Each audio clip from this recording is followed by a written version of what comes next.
Checking your transaction history with US Bank is a straightforward process. Follow these steps to easily access your account activity. Step 1. Log into online banking.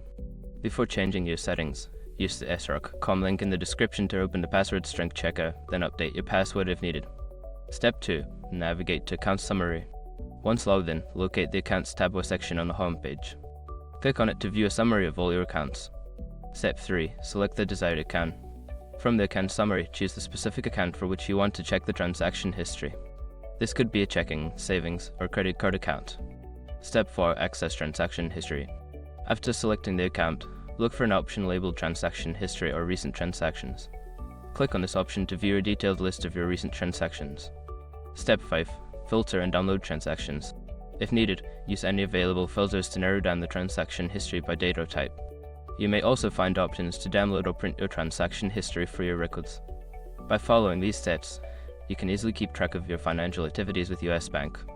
Regularly checking your transaction history helps you stay informed about your spending and manage your finances effectively.